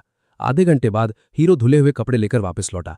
जैसे ही वो 3rd फ्लोर पर पहुंचा, उसने देखा कि दरवाजे के ठीक बाहर सारा उसके बिखरे बिस्तर और क्विल्ट को ठीक कर रही थी। हीरो पूरी तरह से स्टन रह गया। वो बिना बोले अंदर गया और धुले कपड़े लटकाए। फिर बाहर आकर दरवाजे पर खड़े होकर सारा की इस हरकत को नोटिस करने लगा। ये औरत हमेशा बिना डिमांड के दूसरों का ख्याल रखती थी। इसी दौरान 3rd फ्लोर के हॉल में कुछ फ्री बैठे पड़ोसी और आंटियां इकट्ठे हो चुके थे। इन एनपीसीज का काम ही दूसरों के मामले में टांग अड़ाना था। एक औरत ने ताना मारा कि कमांडर, सारा कितनी महान है, क्योंकि ये लड़का तो एक अमीर कैपिटलिस्ट जेंटलमैन है जिसका काम सिर्फ पेन पकड़ना है। ऐसे नाजुक इंसान से ऐसी फिजिकल मेहनत कैसे करवाई जा सकती है। तभी दूसरी औरत जेन हीरो के डिफेंस में कूद पड़ी। उसने कहा कि ऐसी बकवास मत करो, मार्क एक मेहनती किसान बैकग्राउंड का लड़ता है, वो पढ़ाई में बिजी रहता है, तुम्हारे निकम्मे बेटे टॉमी की तरह नहीं जो हर एग्जाम में आखिरी आता है। पहली औरत बोली कि इसने कपड़े धोते वक्त पैंट बुरी तरह खराब कर ली होगी। जेन ने रोस्ट करते हुए बोला कि अगर तुझे अपने फेल होने वाले बेटे टॉमी की इतनी परवाह है तो उस बुढ़ी औरत को अपने घर रख ले। जेन ने एक्सपोज करते हुए कहा कि गांव जानता है कि टॉमी पूरा दिन मुर्गियों के पीछे भागता है। फेल होने पर तूने स्कूल के बाहर उसे पीटा। उन्हें लोगों के हंसने का डर नहीं था। ये दोनों औरतें इतने करीब आईं कि लग रहा था अभी WWE फाइट शुरू हो जाएगी। हीरो ये क्रिंज ड्रामा देखकर हैरान था। उसने सोचा इस उम्र में लड़ाई से क्या मिलता है। हीरो ने मन में रोस्ट किया कि चुपचाप घर जाओ और सो जाओ। सारा पर इसका असर नहीं था। उसने इन आंटियों की बातें सुनी ही नहीं। उसने शांति से हीरो को ब्रिकेट्स बदलना याद दिलाया और चली गई। हीरो ने तसल्ली दी कि शुक्र है ये टेम्पररी सेटअप है। उसने अंदर आकर दरवाजा बंद किया और सीधा बिस्तर पर छलांग लगा दी। अगले दिन सुबह हीरो की आंख भयंकर शोर से खुल गई। बाहर से चीजों के टकराने की आवाजें आ रही थी। अचानक दरवाजे पर दस्तक हुई। हीरो ने आधी बंद आंखों से दरवाजा खोला तो देखा मिलिट्री यूनिफॉर्म में सारा नाश्ता लेकर खड़ी थी। हीरो ने बेहोशी में कहा कि अंदर आओ और वापस बेड पर गिर पड़ा।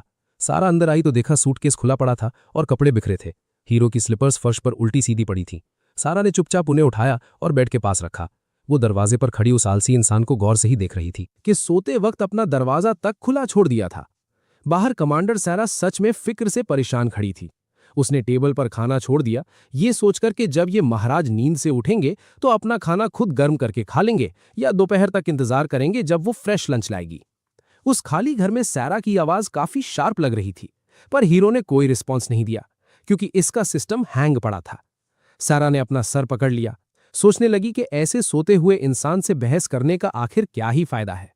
जाने से पहले वो थोड़ी देर रुकी और चुपचाप कोयले की अंगीठी चेंज कर दी ताकि इसे सर्दी ना लगे। ऐसी एक्सट्रीम केयर देखकर लगता है कि इसका प्लॉट आर्मर बहुत हैवी है। बाहर पड़ोस की औरतें अलग ही लेवल की गॉसिप कर रही थीं। एक औरत ने बताया कि उसने बच्चों को जल्दी स्कूल भेज दिया ताकि आराम से इनकी बातें कर सके। पता चलता है ये लड़का गांव से है, पर यूनिवर्सिटी आते ही इसके परिवार ने रेंट पर मस्त घर और मेड रख दी। दूसरी औरत ताना मारती है कि तभी ये एक छोटे कैपिटलिस्ट मास्टर की तरह नखरे दिखाता है जिसकी स्किन बच्ची जैसी सॉफ्ट है। नैनी बहुत एक्सपेंसिव होती है, पर इसके घर वालों को पता था कि ये कुछ नहीं कर सकता। घर में बाकी सब बड़ी बहनें हैं और ये अकेला लड़का है। ऊपर से यूनिवर्सिटी में पढ़ता है, इसीलिए इसे कंप्लीटली ओवरपावर्ड तरीके से पैम्पर किया जाता है। गॉसिप और आगे बढ़ती है कि यही वजह है कि सारा इसे रोज खाना देने आती है। सब जानते हैं कि ये लड़का कुकिंग में एकदम जीरो है। अगर बाहर से खाना ना मिले तो भूख से ही इसका टिकट कट जाएगा, आसानी से पेटी बना दी जाएगी। एक औरत हंसती हुई बोलती है कि कल रात इस नवाब को लॉन्ड्री के पास कपड़े धोते देखा था। दूसरी औरत तुरंत इस क्रिंज मोमेंट को रोस्ट करती है, बोलती है कि वो कपड़े धोना बिल्कुल नहीं था। इस नमूने ने इतना सारा डिटर्जेंट डाल दिया कि सिर्फ झाग बन गया और बिना ठीक से धोए कपड़े बाहर निकाल लिए। यहां पर कोई नैनी नहीं है तो मजबूरी में खुद हाथ पैर मार रहा है। पड़ोसियों ने यहां तक फाइनल फैसला सुना दिया कि इन दोनों का डिवोर्स हो जाना चाहिए। औरतें कंप्लेन करती हैं कि आम गांव के बच्चे 5-6 साल में खेत में फिजिकल काम करने लगते हैं, पर यह महान आत्मा दूसरों पर बोझ बना है। इसके हाथ देखकर साफ लगता है कि यह किसी राइटर के हाथ है। एक औरत बोली कि लड़का बहुत हैंडसम है, पर दूसरी ने काउंटर अटैक किया कि उस शक्ल का अचार डालेंगे जब इसे कोई ढंग की एबिलिटी ही नहीं आती। वो तो चाहते थे कि डिवोर्स हो जाए क्योंकि सारा 15 दिन तक मिशन पर बाहर रहती है और वापस आकर सिर्फ शराब पीती है। जबकि बाहर ये हैवी रोस्टिंग चल रही थी, अंदर अपना हीरो आराम से सो रहा था। आखिर 11 बजे इसकी नींद खुलती है। आलस में अपना वॉश बेसिन उठाकर ये सीधा लॉन्ड्री एरिया जाता है। रास्ते में सब घूर रहे थे, पर इस बेवकूफ को कुछ समझ नहीं आया और ये सबको स्माइल दे रहा था। इसे लग रहा था कि शुक्र है ये एंटी सोशल नहीं है, वरना इन बुरी स्टेयर्स को झेलना बहुत मुश्किल हो जाता।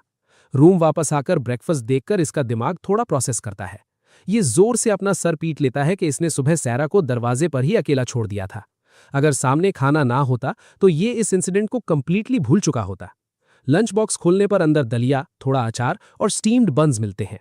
बन्स देखकर इसका रोना निकल आता है क्योंकि पिछले 3 दिन से सिर्फ कार्ब्स खाने को मिल रहे थे। इसे डर लगने लगा कि अगर ऐसे ही खाता रहा तो एक दिन खुद भी एक बन जाएगा। भूख तो लगी थी, पर इसके मुंह का टेस्ट पूरी तरह खराब हो चुका था। थोड़ी ओवरथिंकिंग के बाद इसने खाने का आइडिया हमेशा के लिए ड्रॉप कर दिया।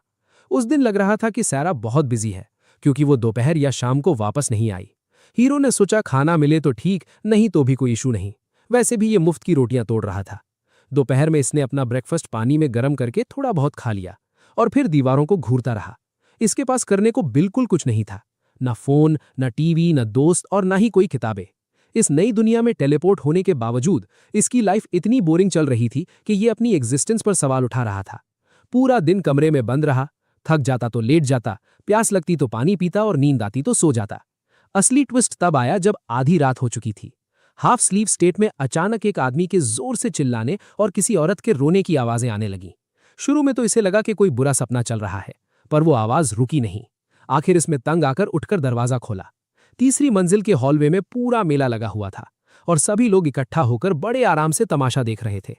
एक पड़ोसी ने बड़ी एक्साइटमेंट के साथ पूछा कि क्या उसकी नींद भी खराब हो गई। उसने बताया कि ये कलेश कैप्टन मिलर और उसकी गुस्से वाली बीवी लिंडा का है।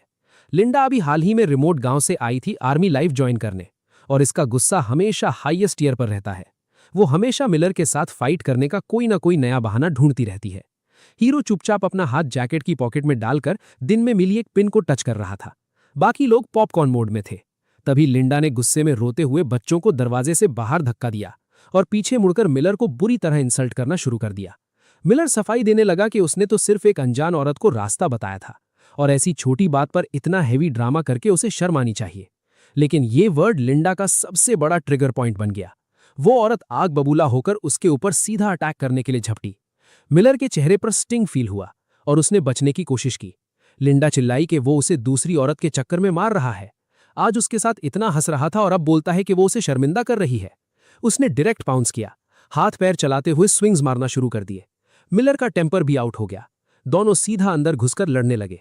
सभी लोग शॉक्ड थे। उन्हें अलग करने की कोशिश हुई, पर सबने उस गांव की औरत को अंडर एस्टिमेट किया था। किसी के पास इतनी पावर नहीं थी कि उसे हिला सके। किसी के पास इतनी फिजिकल पावर नहीं थी कि उस गांव की औरत को पीछे खींच सके। पूरी जगह पर अजीब सा क्योस फैला हुआ था। दरवाजे के पास एक पड़ोसी स्टीवन खड़ा था, जिसने उन बच्चों को पकड़ कर रखा था। बच्चों के रोने की आवाज लगातार तेज होती जा रही थी। ये शोर इतना ज्यादा था कि लग रहा था जैसे अपने हीरो आर्थर का दिमाग ही फट जाएगा। ऊपर से वो औरत लिंडा हद से ज्यादा गुस्से में थी। उसकी आंखें पूरी तरह से लाल हो चुकी थीं। किसी भी वक्त उसका बीपी आसमान छूने लगता। बिना एक भी सेकंड बर्बाद किए इस ओवरपावर्ड हीरो ने अपनी पॉकेट से वो छोटी सी पिन निकाल ली जो उसने दिन में उठाई थी। अपने आलस को थोड़ा साइड करके वो आगे बढ़ा। उसने सीधा लिंडा के कंधों को कस के पकड़ा और उसे पूरी ताकत से पीछे खींच लिया। अपने मोमेंटम के कारण लिंडा पीछे लड़खड़ा गई और दोनों अलग हो गए। जब तक लिंडा अपनी सांस नॉर्मल करती, इस प्लॉट आर्मर वाले हीरो ने वो पिन उसके अपर टॉर्सो के एक खास एक्यूपंक्चर पॉइंट पर चुभा दी। इस अनएक्सपेक्टेड हमले के बाद लिंडा का पूरा शरीर सुन्न पड़ने लगा और उसकी ताकत गायब हो गई। हीरो को पहले से ही पता था कि ये नेचुरल रिएक्शन आएगा। उसने उसे आराम से सोफा पर बिठा दिया। लिंडा ड्राउजी हो चुकी थी। अपना हीरो ने ये सब इतनी स्पीड में किया कि किसी को रिएक्शन देने का मौका नहीं मिला। हीरो के पीछे खड़े सारे लोग बस खुले मुंह उसे घूर रहे थे। सब सोच रहे थे कि आखिर सारा के नए पति ने अभी क्या जादू किया। दूसरी तरफ कमांडर सारा अपने खतरनाक मिशन से वापस आई थी और सोच रही थी कि आज उसने खाना नहीं दिया। वो सोचने लगी कि आर्थर अकेला खाना खाने जाएगा क्या। उसे उस लड़के की चिंता हुई, पर फिर उसने सोचा कि वो एक बड़ा आदमी है। अचानक उसके दरवाजे पर दस्तक हुई। एक आदमी ने घबराते हुए बताया कि डॉर्मिटरी में कैप्टन मिलर और उसकी बीवी के बीच कलेश हुआ है। उसने बताया कि तुम्हारा पति भी इस मामले में शामिल हो गया है। सारा हैरान रह गई कि आर्थर बीच में कैसे पड़ गया। आदमी ने बताया कि उसके पति ने लिंडा के साथ कुछ अजीब किया और वो गहरी नींद में चली गई। औरतों ने उसे हॉस्पिटल पहुंचा दिया। बच्चे रो रहे हैं और कैप्टन मिलर अपने जख्मों का इलाज करवाने गया है। ये मामला ब्रिगेड कमांडर तक पहुंच चुका था। ऊपर से कमांडर मिलर भी हॉस्पिटल चला गया था। उस वक्त मिलिट्री हॉस्पिटल के एक छोटे से रूम में माहौल बहुत सीरियस था। दोनों बच्चे एक बेंच पर बैठकर गर्म पानी पी रहे थे। कमांडर मिलर साइड में बैठकर नर्स से इलाज करवा रहा था। उसके चेहरे और गर्दन पर बहुत निशान थे। जैसे ही दवाई लगी, मिलर ने शर्म से अपनी मुट्ठी कस ली। लिंडा अभी भी बेड पर बेहोश पड़ी थी। मिलर ने सुपीरियर्स को आते देखा और अटेंशन में खड़ा हो गया। पड़ोसियों के सामने मिलर ने शर्मिंदा होकर अपना सर नीचे झुका लिया था। वो आदमी काफी देर तक चुप रहा, लेकिन अपना हीरो आर्थर पूरी तरह से अलग वाइब दे रहा था। वो आराम से दीवार के सहारे टिका था, दोनों हाथ पॉकेट में थे और चेहरे पर शांत स्माइल थी। उसे देखकर बिल्कुल नहीं लग रहा था कि वो थोड़ा सा भी परेशान है। उसकी आंखों में एक अजीब ठंडक थी जो लोगों को एग्जामिन कर रही थी। तभी किसी ने सारा को आते देखा और आवाज लगाई। सारा बहुत जल्दबाजी में वहां पहुंची। उसके बाल गीले थे क्योंकि वो नहा कर आई थी। उस रिलैक्स्ड ब्यूटी के साथ वो सच में बहुत खूबसूरत लग रही थी। उसकी नज़र तुरंत अपने पति पर पड़ी और वो उसके पास गई। हीरो ने नोटिस किया कि वो गुस्से में थी। सारा ने परेशानी से पूछा कि क्या उसे चोट लगी है। हीरो ने उसकी वरी देखी और चुप ही रहा क्योंकि उसे लगा सजा मिलेगी। उनके पास खड़ा एक सुपीरियर ऑफिसर सख्त चेहरे के साथ सब कुछ देख रहा था। उसने गुस्से में सारा से पूछा कि यहाँ आखिर क्या नाटक चल रहा है। लिंडा अनकॉन्शियस पड़ी है, मिलर का चेहरा जख्मों से भरा है और तुम्हारा फोकस सिर्फ एक लड़के पर क्यों है? एक आदमी ने आगे बताया कि कमांडर लिंडा होश में नहीं आई है। उस वक्त ऐसा लग रहा था जैसे इस लड़के ने एक छोटी सी नीडल लिंडा को चुभा दी थी। फिर जब बाकी लोग पीछे गए तो लिंडा कोई रिएक्शन नहीं दे रही थी। ये बात सोचकर ही सबको डर लग रहा था। इस रिफाइंड दिखने वाले आदमी ने सिर्फ एक नीडल से उस औरत को बेहोश कर दिया था। ये सच में एक टेरिफाइंग एबिलिटी थी। तभी अपने हीरो ने आगे आकर पूरी बात एक्सप्लेन करना शुरू किया। उसने बताया कि दोनों के बीच भयानक लड़ाई थी। उस वक्त लिंडा का बीपी ज्यादा हाई था और आंखें गुस्से से लाल थीं। हीरो को डर था कि कहीं उसके दिमाग की नस न फट जाए और उसका टिकट कट जाए। इसलिए हीरो ने उसे शांत करने के लिए सिर्फ वो पिन चुभाई थी। वो सोने के बाद पूरी तरह से ठीक हो जाएगी क्योंकि उसके पास थोड़ी मेडिकल नॉलेज है। ये सब बातें लोगों के कानों तक पहुंची तो सब एक दूसरे को हैरानी से देखने लगे थे। तभी ब्रिगेड कमांडर जनरल हैरिसन वहां पहुंचे। उन्होंने मिलर को डांटा कि तुम्हारा कलेश शुरू हो गया। लिंडा दूर से आई है, तुम थोड़ा झुक जाओ। मिलर ने रोकर सफाई दी कि एक औरत ने रास्ता पूछा था पर बीवी ने ओवर रिएक्ट किया। हीरो ने बीच में कंफर्म किया कि लिंडा सिर्फ सो रही है और उसे गुस्सा नहीं करना चाहिए। सब इस हीरो की मेडिकल स्किल से हैरान थे। उसने हल्के से खांसा और बताया कि उसने 3 साल की उम्र में ही मेडिसिन पढ़नी शुरू कर दी थी। 3 साल का बच्चा जब ठीक से बोलना तक नहीं सीखता, ये महान बंदा एडवांस मेडिसिन पढ़ रहा था। ये आखिर किस लेवल का हैवी प्लॉट आर्मर है भाई? एकदम आउट ऑफ सिलेबस वाला लॉजिक। इतने छोटे और मामूली से केस को थोड़ी सी सावधानी से वो भला कैसे सॉल्व नहीं करता? पर वहां खड़े लोगों का अजीब ओवर रिएक्शन देखकर मार्कस को अंदर ही अंदर काफी दुख महसूस हो रहा था। खैर, अब जबकि वहां कोई बड़ी समस्या बाकी नहीं बची थी तो मार्कस ने वहां खड़े सब लोगों से पूछा कि क्या आप सब लोग यहां से जा सकते हैं? ऐसा लग रहा था कि अब वहां रुकने का कोई और ठोस कारण नहीं बचा था। उसने सबको तुरंत अपने अपने घर निकलने का इशारा कर दिया। जब हमारा एमसी उस अस्पताल से बाहर निकला तो रात काफी गहरी हो चुकी थी। सुबह के लगभग 2 बज रहे थे। ठंडी हवा और तेज बारिश के कारण वो बुरी तरह कांप रहा था। उसने उस वक्त सिर्फ अपने पजामा का एक पतला टॉप पहना हुआ था और बारिश में अपनी बाहों को रगड़ रहा था। तभी अचानक कमांडर सोफी ने अपने हाथ में रखी एक भारी मिलिट्री जैकेट मार्कस की तरफ बढ़ा दी। मार्कस एक पल के लिए तो पूरी तरह दंग रह गया। वो सीधा सोचने लगा कि आधी रात को ये कोट आया कहां से। सोफी ने अपनी ठंडी आवाज में कहा कि उसने बहुत कम कपड़े पहने हुए हैं। उसने आगे ये भी बताया कि उसने ये कोट सिर्फ आज की ड्यूटी पर मौजूद डॉक्टर से उधार लिया है और कल इसे वापस करना मत भूलना। मार्कस ने बिना नखरे कोट लिया और पहन लिया। उसने चुपचाप अपने बगल में खड़ी उस औरत की तरफ ध्यान से देखा। सड़क के किनारे जलने वाले चमकदार स्ट्रीट लैंप ने सोफी के चेहरे को पूरी तरह से रोशन कर दिया था। उस रोशनी ने हमेशा ठंडी और सख्त दिखने वाली सोफी को एक अजीब सी नरमी और खूबसूरती दे दी थी। मार्कस ने अपने मन में सोचा, शुक्रिया, उसकी बस एक कन्वीनियंस की पत्नी। असल में इन दोनों का रिश्ता एक अजीब सा समझौता ही था। बैरिक्स से लेकर इन्फर्मरी तक और वहां से फैमिली हाउसिंग तक अभी भी लंबा रास्ता तय करना बाकी था। क्योंकि ये सारी घटनाएं आधी रात को घटी थीं, इसीलिए ये स्पष्ट था कि उनके पास सोने वाले कपड़े नहीं थे। रास्ते में चलते हुए सोफी ने अचानक आवाज लगाई और पूछा, मार्कस, चलो थोड़ी देर आपस में बात करते हैं। मार्कस ने तुरंत हामी भरी और पूछा कि क्या बात है। सोफी के मन में सवाल घूम रहा था। उसने पूछा कि वो तो वेस्टर्न मेडिसिन का डॉक्टर है ना, फिर ऐसा कैसे है कि उसको मानव शरीर के एक्यूपंक्चर पॉइंट्स की इतनी जानकारी है? मार्कस ने बोला कि उसने 3 साल की उम्र में मेडिसिन पढ़ना शुरू किया। सोफी ने थोड़ा चकित होते हुए कहा कि उसने ऐसी उम्मीद नहीं की थी कि मार्कस इतना स्किल्ड निकलेगा। बात को बदलते हुए उसने सोफी को चेतावनी दी कि अगली बार पूरी तरह से होश में आए बिना ऐसे दरवाजा मत खोलना। मार्कस मुस्कुराते हुए जवाब दिया कि वो तो बस इसलिए था क्योंकि उसको पता था कि ये एक सुरक्षित मिलिट्री जोन है, यहाँ कोई खतरा नहीं है और वहां सोफी के अलावा कोई और उसको आधी रात में ढूंढने नहीं आएगा। उसने सोफी को आश्वासन दिया कि चिंता मत करो, ऐसा दोबारा कभी नहीं होगा। असल में उस वक्त मार्कस पूरी तरह से नींद में था। उसको लगा कि वो अपने घर पर है और उसने बिना सोचे दरवाजा खोल दिया था। सोफी ने धीरे से कहा कि वो बात समझ गई है। फिर अचानक उस माहौल में एक अलग ही टेंशन आ गई। सोफी ने अचानक रुककर पूछा, तो मार्कस, वो आखिर उसके बारे में क्या सोचता है? सोफी का ये सवाल सुनकर मार्कस की धड़कन तेज हो गई। सड़क के उस लैंप ने सोफी की परछाई को लंबा कर दिया था और वो प्यारी लग रही थी। मार्कस ने घबराहट में जवाब दिया। उसने पूरी ईमानदारी से कहा कि वो एक बहुत अच्छी इंसान है, वो एक बेहतरीन रेजिमेंट कमांडर है और एक बहुत अच्छी कॉमरेड भी। भाइयों, जैसे ही मार्कस ने ये बोला उसको पछतावा हुआ। रोमांस का पूरा सिस्टम हैंग कर दिया इसने। आगे मार्कस ने कहा कि वो कठोर माहौल बर्दाश्त नहीं करता और कैपिटल वापस जाना चाहता है। सोफी ने बड़ी ठंडक से जवाब दिया कि उसको सब पता है। उसने पहले ही डिवोर्स पेपर्स आगे बढ़ा दिए हैं और कुछ ही दिनों में वो ऑफिशियली अप्रूव हो जाएंगे।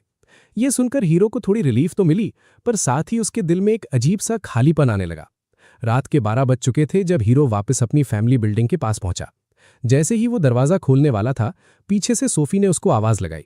उसने बड़ी सॉफ्ट टोन में मार्कस को आज की इंसिडेंट के लिए थैंक्स बोला।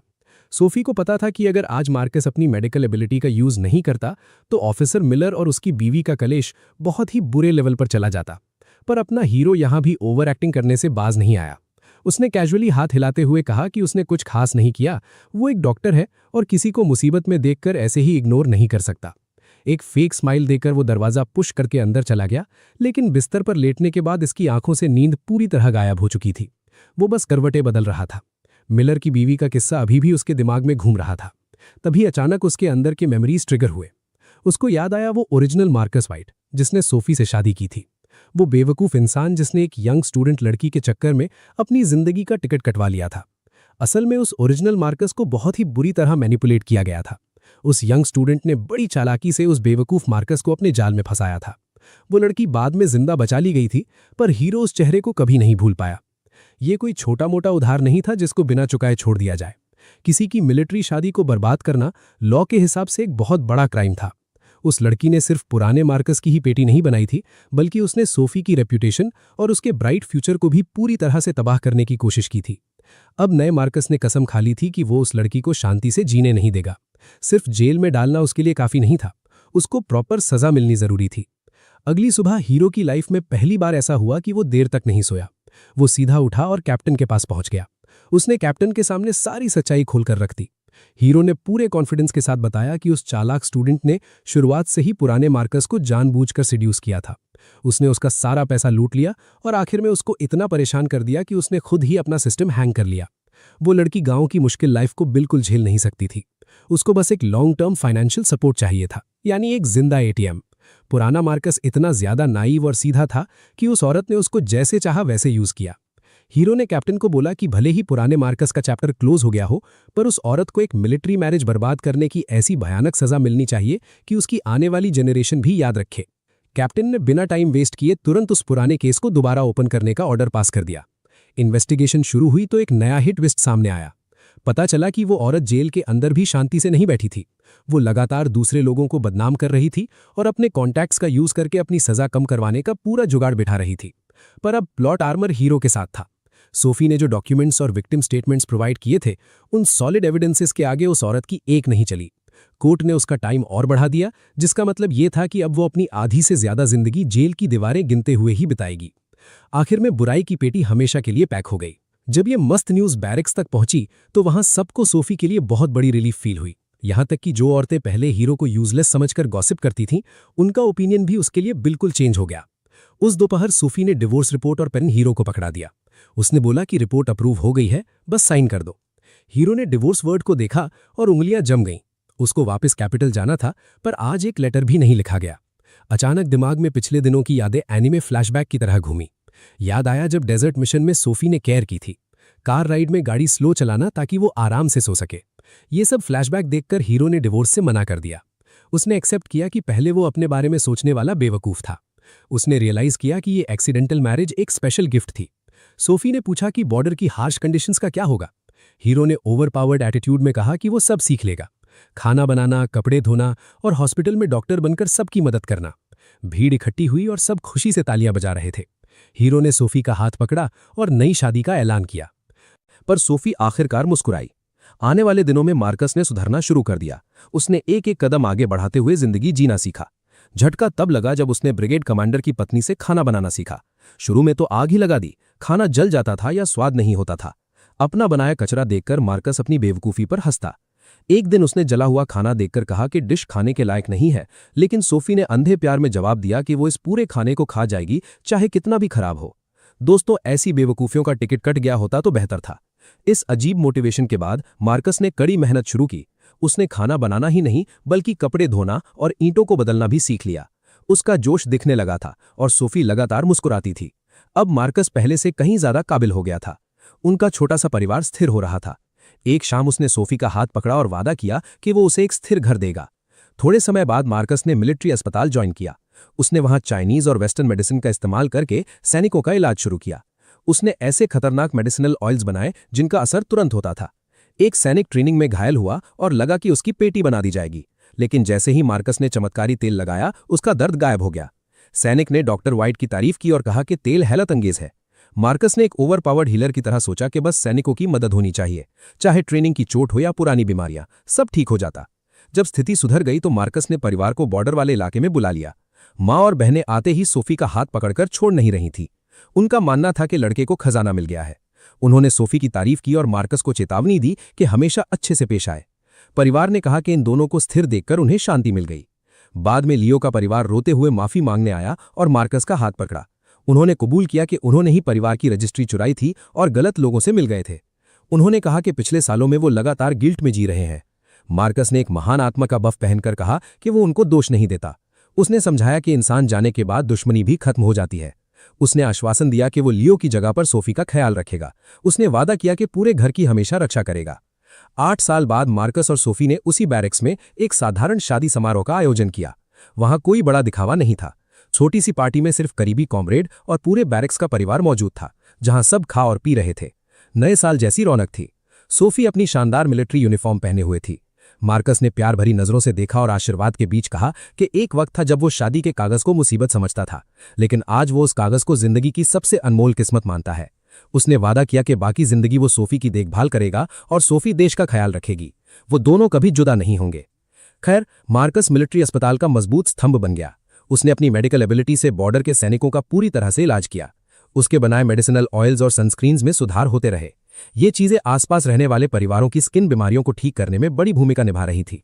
हमारी सोफी का भी स्मूथ प्रमोशन हो गया और उसे कैपिटल हेडक्वार्टर्स भेज दिया गया। मार्कस कैपिटल वापस चला गया, जहां उसने बड़े मिलिट्री अस्पताल में फिर से प्रैक्टिस करनी शुरू कर दी। उनका एक छोटा सा बेटा पैदा हुआ। हर सप्ताह दोनों बच्चे को दादा दादी से मिलवाने ले जाते थे। कभी कभी मार्कस को बॉर्डर का पहला दिन याद आता, जब वो रेट में डिवोर्स के विचार लिए चलता था। किस्मत का सिस्टम अजीब खेल खेलता है। जिस कागज को वो स्वीकार नहीं करना चाहता था, उसी ने उसे प्यार दिला दिया, क्योंकि सच्ची जिंदगी में एक लायक शख्स की रक्षा करनी होती है। एक शाम सोफी ठंडे बैरल के सहारे टिकी हुई ढलते सूरज को देख रही थी। उसने शुक्रिया कहा कि मार्कस वहां रुक गया। मार्कस ने काउंटर किया कि शुक्रिया तो उसको कहना चाहिए जिसने असली खुशी ढूंढने में मदद की। मार्कस ने उसे गुनगुना पानी दिया और खुशी से बताया कि उसने वही सूप बनाया है जो सोफी को पसंद है। मार्कस ने जोर देते हुए कहा कि टेस्ट करके बताए। उसने गर्व से कहा कि इस बार खाना बिल्कुल नहीं जला। सोफी ने टेस्ट किया और हंसकर कहा कि पिछली बार से बेहतर है। सोफी ने मजाक उड़ाते हुए कहा कि उनका प्यारा डॉक्टर अब एक खतरनाक लेवल का कुक बनता जा रहा है। तभी वहां उनका छोटा बेटा आ गया, जो उनसे बुरी तरह चिपक रहा था। मार्कस ने मजाक किया कि क्या बचपन में सोफी भी ऐसे ही शिकायत करती थी। सोफी ने हंसकर जवाब दिया कि वो तो सिर्फ उस पे क्लिंग करती है, बेटा तो मां पर गया है। मार्कस ने घूरते हुए पुराने दिन याद किए जब वो भागना चाहता था। उसको आधी दोपहर तक सोते रहना, बिल्कुल वक्त पर ना उठना, नूडल्स ना खाना और पूरा सिस्टम हैंग करना याद आया। पर सोफी ने हमेशा उसकी गजब देखभाल की, चुपके चावल लाई और शोर से बचाई। आधी रात के कैप्टन के वाक्य में भी उसने सुरक्षा की। अंत में मार्कस मुस्कुराया और उस दिन को याद किया जब उसने बेवकूफी में सोफी को सिर्फ एक मामूली कॉमरेड बोल दिया था, जिसका उसे हमेशा बहुत भारी पछतावा होता रहेगा। हीरो ने कसम खाई कि वो अब एक फजूल कॉमरेड बनकर नहीं रहेगा, बल्कि पूरी जिंदगी उसका हमसफर बनेगा। जब उसने बॉर्डर पर डिवोर्स पेपर पर साइन करने को देखा था तो डर के मारे उसका सिस्टम हैंग हो गया था। उस महान डॉक्टर ने सच में अपनी नई जिम्मेदारी को खूब बखूबी निभाया था। पर जब भी कमांडर सोफी उसकी बनाई डिश ट्राई करती, उसके चेहरे पर ऐसी खुशी आती थी जैसे उसने कोई लेजेंडरी आइटम पा लिया हो। वो हमेशा यही कहती थी कि ये उसकी लाइफ का सबसे ओवरपावर्ड खाना है। मार्कस ने जलते हुए बर्तनों से लेकर मास्टर शेफ बनने तक का लेवल अप बहुत तेजी से किया। उसका एक ही गोल था कि जब उसकी बीवी आए तो गर्म खाना रेडी मिले।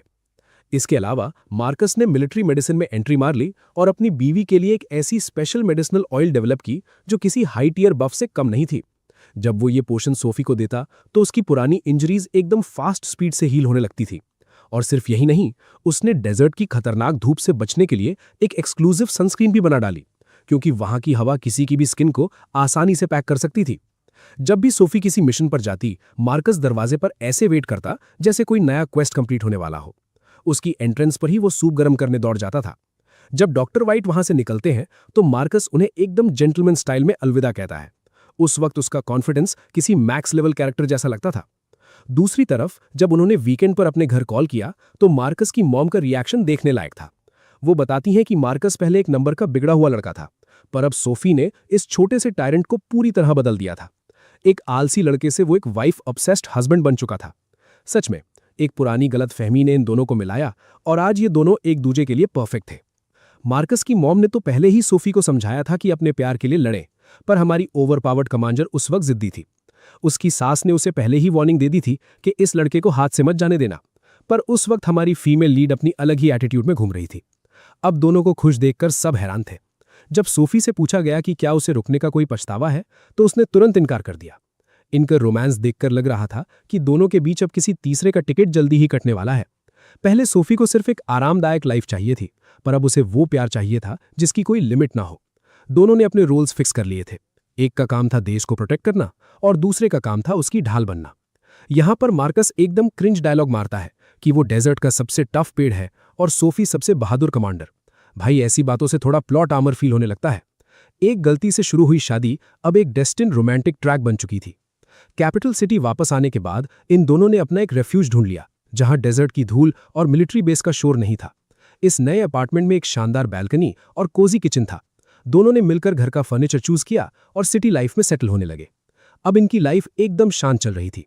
हर सुबह मार्कस अपने अलार्म से पहले ही उठ जाता था। वो स्टेल्थ मोड में बेड से उठता ताकि कमांडर सोफी की नींद खराब ना हो। अब इनका एक छोटा सा बेटा लियो भी था, जो अपने नन्हे पैरों से भागता हुआ किचन तक आता और अपने पापा को बुलाता। उसकी आवाज किसी का भी गुस्सा शांत कर सकती थी। मार्कस खाना बनाते वक्त उसके साथ खेलता और सुबह की धूप उन दोनों पर पड़ती तो सीन एकदम सिनेमैटिक लगता था। जब सोफी उठती तो उसे टेबल पर गर्म ब्रेकफास्ट मिलता था। अपनी मिलिट्री यूनिफॉर्म में बैठी वो बिल्कुल कोल्ड कमांडर नहीं, बल्कि एक केयरिंग बीवी लगती थी। वो चुपचाप खाना खाती और कभी कभी अपने हाथों से मार्कस और लियो को खिलाती। जब वो ड्यूटी के लिए निकलती तो मार्कस उसकी यूनिफॉर्म का कॉलर ठीक करता और संभल कर रहने को कहता। दूसरी तरफ मार्कस का हॉस्पिटल में काम भी एकदम सेट हो चुका था। चाइनीज और वेस्टर्न मेडिसिन के कॉम्बो से उसने एक ऐसी टेक्निक बनाई थी जो इंजर्ड सोल्जर्स को इंस्टेंटली हील कर देती थी। उसका इंप्रूव्ड ऑयल बहुत फेमस हो चुका था और उसकी रेपुटेशन एक गॉड टियर हीलर जैसी बन गई थी। जब भी हॉस्पिटल में काम थोड़ा हल्का होता तो मार्कस अपने ऑफिस में बैठकर क्लिनिकल रिकॉर्ड्स ऑर्गेनाइज करता या नए फिजिकल थेरेपी रेसिपीज पर रिसर्च करता। वो अब पहले जैसा आलसी स्टूडेंट नहीं रहा था।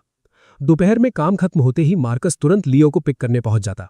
छोटा लियो अपने पापा को देखते ही उनके गले लगता और अपने किंडरगार्टन की कहानियां सुनाता। रास्ते में दोनों फ्रेश सब्जियां खरीदते, ये सोचते हुए कि आज रात सोफी आएगी या नहीं। घर आकर जब सोफी नॉर्मल टाइम पर लौटती तो पूरा घर एक्टिव हो जाता। सोफी लिविंग रूम में लियो के साथ खेलती और मार्कस किचन में मास्टर शेफ मोड में खाना बनाता। बर्तनों की आवाज और उनकी हंसी एक परफेक्ट बैकग्राउंड म्यूजिक जैसी लगती थी। मार्कस की कुकिंग स्किल्स अब इतनी इंप्रूव हो चुकी थीं कि हर डिश सोफी का फेवरेट बन जाती थी। वो हमेशा हंसती हुई कहती कि ये दुनिया का सबसे बेस्ट फ्लेवर है। और जब कभी सोफी की नाइट शिफ्ट होती तो मार्कस चुपचाप लियो को सुलाकर लिविंग रूम की लाइट जलाए वेट करता था। एक गर्म सूप हमेशा रेडी रहता ताकि लेट आने पर भी सोफी भूखी न सोए। वो अपनी ड्यूटी पूरी ईमानदारी से निभा रहा था। जब सोफी थक कर आती तो मार्कस उसके शोल्डर्स मसाज करता और बैरिक्स की बातें सुनता। बिना कंप्लेन किए वो बस उसका एक सपोर्ट सिस्टम बनकर रहता था। वीकेंड्स पर इनकी लाइफ सबसे ज्यादा चिल होती। दोनों लियो को लेकर पार्क जाते, जहां बच्चा घास पर भागता और ये दोनों बेंच पर बैठकर अपनी ड्यूटीज को भूलकर शांति से वक्त बिताते। कभी कभी वो अपने होम टाउन भी जाते, जहां इनकी परफेक्ट फैमिली को देखकर सब खुश होते। मार्कस की स्पेशल केयर के कारण सोफी की पुरानी इंजरीज अब कभी वापस नहीं आती थीं। वो हमेशा मार्कस का बनाया हुआ सोलर ऑइंटमेंट अपने पास रखती, चाहे वो ट्रेनिंग में हो या मिशन पर। ये एक ऐसी केयर थी जिसे कोई कॉपी नहीं कर सकता। मार्कस को गर्व था कि उसने हिम्मत नहीं हारी और जिंदगी को सुंदर बना लिया। दोस्तों, हमारी ये नई मजेदार वीडियो यहीं खत्म होती है। चलो मिलते हैं नेक्स्ट वीडियो के साथ। कमेंट में बताना वीडियो कैसी लगी।